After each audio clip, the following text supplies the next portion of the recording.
이 시간 우리 함께 은혜 받으실 말씀은 로마서 8장 35절부터 39절입니다. 누가 우리를 그리스도의 사랑에서 끊으리요? 환난이나 곤고나 박해나 기근이나 적신이나 위험이나 칼이라. 기록된 바 우리가 종일 주를 위하여 죽임을 당하게 되며 도살할 양같이 여김을 받았나이다 함과 같으니라. 그러나 이 모든 일에 우리를 사랑하시는 이로 말미암아 우리가 넉넉히 이기느니라. 내가 확신하노니 사망이나 생명이나 천사들이나 권세자들이나 현재일이나 장래일이나 능력이나 높음이나 기쁨이나 다른 어떤 피조물이라도 우리를 우리 주 그리스도 예수 안에 있는 하나님의 사랑에서 끊을 수 없으리라. 아멘. 누가 우리를 그리스도의 사랑에서 끊으리요? 아마 오늘 새벽 제단을 찾는 우리 성도님들 모든 분들이 아마 이 휴대폰, 이 모바일폰을 다 갖고 계실 거라고 생각합니다. 아마 이 휴대폰을 갖게 되면서 많은 발전들이 있었고 그 다음에 놀라운 은혜들 그리고 또 기쁨들이 있었던 것 같습니다. 이전에는 아마 이장댁이나 옛날 얘기겠죠. 이장댁이나 그 부잣집에 전화기가 있어서 정말 급한 전화를 오고 싶으면 이장댁에 가서 돈을 내고 전화를 쓰던 그런 기억들이 있습니다. 그리고 위급한 상황이 있으면 이제 나이 드신 부모님이 위독하면 우체국에 가서 전보를 치면서 부친 위독하는 그런 시절이 있었습니다. 근데 요즘은 휴대폰이 있다 보니 그 자리에서 바로 전화 걸 수 있는 그런 놀라운 축복들을 누리는 것 같습니다. 그런데 그 축복이 어느 때는 이 공연장이나 예배 시간에도 전화벨이 울려서 많은 사람들의 시선을 받곤 하는 것이 바로 이 휴대폰이 아닌가 생각해 봅니다. 그런데 이 휴대폰도 얼마나 많이 쓰느냐에 따라서 이것이 배터리가 방전이 됩니다. 계속 연속적으로 이것이 한 번 충전하고 나면 한 달, 1년 동안 쓰질 않습니다. 계속적으로 충전해야만 되는 것이 이 휴대폰입니다. 우리는 하나님의 은혜와 축복으로 하루하루를 살아가고 있습니다. 그러나 그 은혜와 사랑과 축복은 지속적이어야 한다는 것입니다. 한 번으로 끝나는 은혜, 일회적인 축복이라든지 일회성 사랑은 의미도 가치도 없는 것입니다. 하나님의 사랑과 은혜는 휴대폰 건전지처럼 방전되거나 중단되지가 않는 것입니다. 일회성으로 지나는 축복이 아니라 영원히 계속되는 축복이라는 데 놀라운 가치가 있는 것입니다.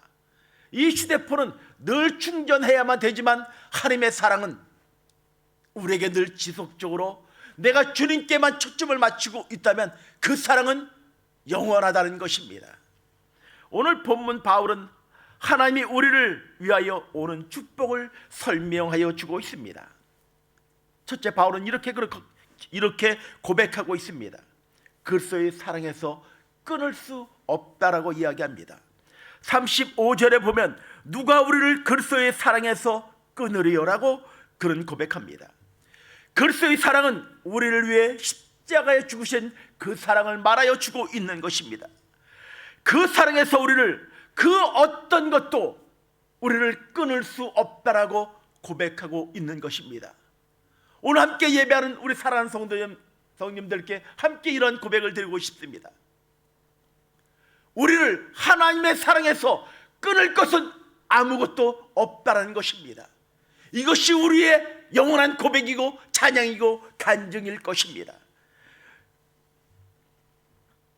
우리를 그리스도의 사랑으로부터 끊거나 떼어놓을 수 없는 조건들을 35절에 나열하여 주고 있습니다. 그것들은 환난과 곤고나 핍박과 기근과 적신과 위험 그리고 칼이라고 말하여 주고 있습니다. 그 어떤 것도 그 위험과 어려움과 곤고와 좌절의 시간들을 갖게 하는 그 어떤 것들도 하나님과 나와의 그 깊은 사랑의 관계에서 끊을 수 없다라고 말하여 주고 있는 것입니다. 어쩌면 우리에게 어려움이 닥쳤을 때 우리는 그렇게 고백할 것입니다. 하나님, 정말 힘듭니다. 하나님 도와주십시오라고 간절하게 부르짖고 있습니다. 내가 절망과 어려움의 순간이 있다 할지라도 그것은 하나님과 나와의 관계에서는 끊을 수 없는 것입니다. 나는 하나님의 자녀이기에 하나님께 주목하며 하나님께 무릎으로 나아간다면 하나님께서 나의 삶 가운데 일하시는 놀라운 축복들을 우리는 누리게 될 것입니다.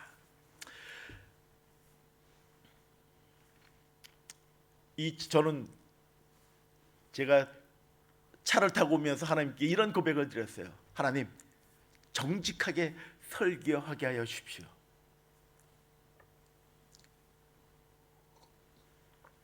정직하게 설교한다는 것은 그냥 뭐 가식적으로 설교하는 게 아니라 그냥 정직하게 오직 예수님만, 하나님만 증거하게 해주십시오. 곁길로 새지 않게 해주십시오. 그냥 정도를 가게 해주십시오라고 그렇게 하나님께 기도하고 차를 타고 오면서 그렇게 왔습니다. 오늘 말씀을 준비하면서도 그런 마음이 들었어요. 내 안에 정말 주님을 향한 뜨거운 고백이 있는가? 그 사랑이 나의 삶 가운데 식어지고 있는 것은 아닌가 하는 그런 질문을 하며 말씀을 준비하고 오늘 이 자리에 섰습니다. 그런데 감사하더라고요. 부족한 종을 이 강단에 세워서 나를 택하여 주시고 나를 구원하신 그 사랑을 나눌 수 있게 하신 그 사랑에 얼마나 감사한지요. 나를 하나님의 사랑에서 끊을 것은 그 어떤 것도 없습니다. 이것은 바울의 고백이며 우리들의 간증일 것입니다. 그는 예수 믿는다는 이유만으로 인하여, 그 하나만으로 인하여 굶주리고 헐벗고 매를 맞았습니다. 환난과 고통을 당했고 죽을 고비를 수없이 넘긴 사람이었습니다. 돌에 맞았고 파손의 위기를 경험했고 감옥의 고통도 겪었습니다. 그러나 그런 것들이 그리스도의 사랑으로부터 바울을 떼어놓거나 끊을 수 없다라고 바울은 간증하며 고백합니다. 왜 바울은 그렇게 살았을까? 하나님이 나를 향한 그 사랑을 그는 알았기 때문에 그런 것입니다. 어쩌면 가정에 눈물로 지내는 사람들도 있을지 모르겠습니다. 우리 성도님들도 있을지 모르겠습니다. 깊은 한숨이 나오는 삶이 있을지도 모르겠습니다. 그렇지만 절망하지 않았으면 좋겠습니다. 하나님이 우리 가운데 일하시는 놀라운 축복이 있는 것, 그것을 믿으시며 신뢰하시길 바랍니다. 호세아 11장 8절에 보면 에브라임이여 내가 어찌 너를 놓겠느냐, 이스라엘이여 내가 어찌 너를 버리겠느냐, 내가 어찌 너를 아드마같이 놓겠느냐, 어찌 너를 스보임같이 두겠느냐, 내 마음이 내 속에서 돌이켜 나의 국률이 온전히 불붙듯 하도다라고 고백합니다. 이 말씀은 이방 도시, 이방 민족을 버리고 방치한 것처럼 하나님의 백성을 버리거나 방치할 수 없다는 것입니다. 에브라임이여 내가 어찌 너를 버리겠느냐, 이스라엘이여 내가 너를 어찌 버리겠느냐, 내가 택한 하나님의 백성들을 내가 어찌 놓겠느냐라고, 버리겠느냐라고, 방관하겠냐라고 말씀하여 주고 있는 것입니다. 너는 내 것이라고 말씀하여 주고 있는 것입니다. 어떤 것들이 나의 자녀를 손댈 수 없다라고 말하여 주고 있는 것입니다. 어찌 너를 놓겠느냐, 어찌 너를 버리겠느냐, 결단코 그럴 수 없다라고 말하여 주고 있는 것입니다. 이것 하나만으로도 우리는 감사로 주님께 찬양하며 예배할 수 있는 그 충분한 이유가 될 것입니다. 하나님의 사랑에서 멀어지거나 끊어지면 아니 되는 것입니다. 주님과 나 사이에 맺어진 그 사랑의 줄은 그 누구도, 그 어떤 것도 끊을 수가 없는 것입니다. 저희 집이 전주 이씨 양반집입니다. 죄송합니다. 이렇게 말씀을 드렸어요. 충남 저희 당진에 가면 양반이라고 하는 그 허울이 있어서 저희 형님들 들으면 또 큰일 날 텐데 제사를 지냅니다. 근데 제가 예수를 처음 믿게 되다 보니 제사를 지낼 때 제사를 안 지내고 그냥 기도를 하는 거예요. 그랬더니 저 은성이 때문에 우리 이시 집안이 망하게 됐다라고 하는 그 이야기를 얼마나 많이 들었는지 몰라요. 그리고 저희들 두 자녀가 있는데 첫째는 예랑이고 예찬입니다. 근데 저희 은자 돌림에서 다음 돌림이 주자 돌림인데 주자 돌림으로 안 했다고 그 족보에서 빼내겠다 그러더라고요. 좀 건방진 표현으로 그때는 젊은 혈기에 건방지게 괜찮습니다. 뭐 예수님 족보에 들어갔으면 그것으로 충분하니 빼셔도 됩니다라고 그렇게 이야기한 기억이 있는 것 같아요. 좀 건방지게 표현했지만 내 안에 양반 쌍놈 그것보다는 하나님을 만난 그 기쁨이 저에게는 너무나 컸던 것 같아요. 어떤 것도 어떤 허물도 하나님의 사랑에서 우리를 끊을 수 없는 것입니다. 38절 39절에서 바울은 더 강도 높게 그 사실을 강조하고 있습니다. 내가 확신하노니 사망이나 생명이나 천사들이나 권세자들이나 현재일이나 장래일이나 능력이나 높음이나 깊음이나 다른 아무 피조물이라도 우리를 우리 주 그리스도 예수 안에 있는 하나님의 사랑에서 끊을 수 없으리라.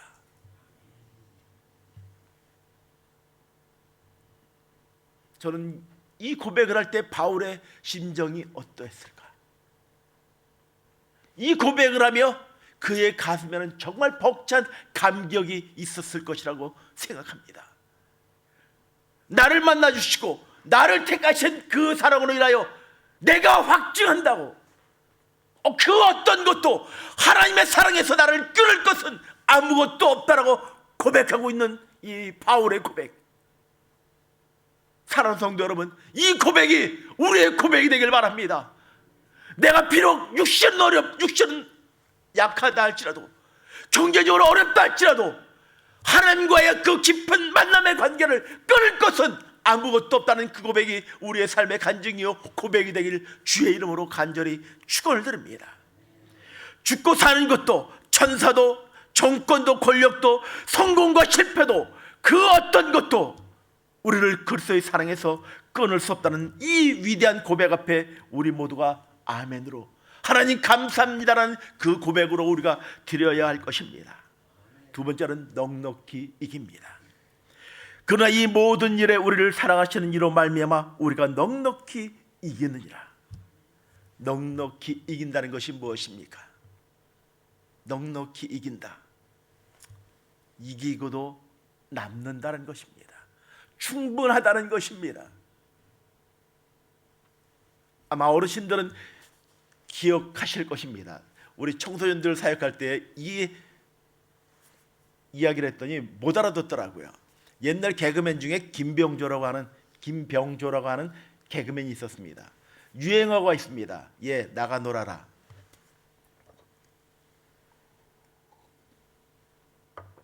사단이 우리를 공격한다 할지라도 우리는 이렇게 명령할 수 있습니다. 예, 사단아, 나가 놀아라. 나가 노는 것입니다. 우리에게는 그런 권세와 능력이 있는 것입니다. 넉넉히 이길 수 있습니다. 우리가 사단에게 대적하며 명령할 때에도 크게 명령할 필요가 없습니다.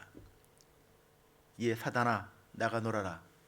그러면 사단은 떠나는 것입니다. 우리에게는 그러한 능력과 권세가 있는 것입니다. 왜요? 나는 하나님의 자녀이기 때문에. 오늘 바울은 그렇게 고백합니다. 그 모든 일에 우리를 사랑하시는 이로 말미암아 넉넉히 이기느니라.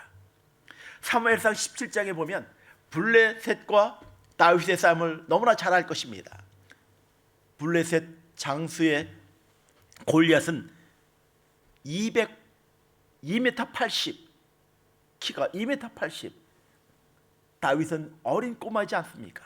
너무 잘하지 않습니까? 너무 잘할 것입니다. 그런데 그는 예수 이름으로, 하나님의 이름으로, 만군의 여호와의 이름으로 나아갈 때 물맷돌 하나로 골리앗을 죽일 수가 있었습니다. 그런데 더 놀라운 것은 그에게는 아직도 물맷돌 4개가 남아 있다는 것입니다. 골리앗이 5명이 있다 할지라도 아직도 4개가 남아 있습니다. 넉넉히 이길 수가 있는 것입니다. 베세다 광야에서 비슷한 기적이 있습니다. 보리떡 5개와 물고기 2마리로 5,000명을 먹이고 12광주리가 남는 사건, 넉넉히 먹고 남는 기적이 일어났습니다. 사랑하는 성도 여러분, 하나님이 우리를 사랑하시며 우리 가운데 일하시며 역사하십니다. 하나님의 사랑에서 끊을 수 없다는 그 고백과 간증으로 하나님을 예배하며 찬양하는 우리 믿음의 식구들이 되길 주의 이름으로 간절히 축원을 드립니다. 왜요? 우리를 넉넉히 이기게 하십니다. 어려움이 있으십니까? 예, 사단아 나가 놀아라. 우리가 전창일 안수 집사님을 위해 기도하고 있지 않습니까? 우리 서 목사님과 함께 병원에 신방을 갔는데 첫 번째 뵀을 때는 참 안타까움이 있었어요. 그런데 서 목사님과 갈등을 했어요.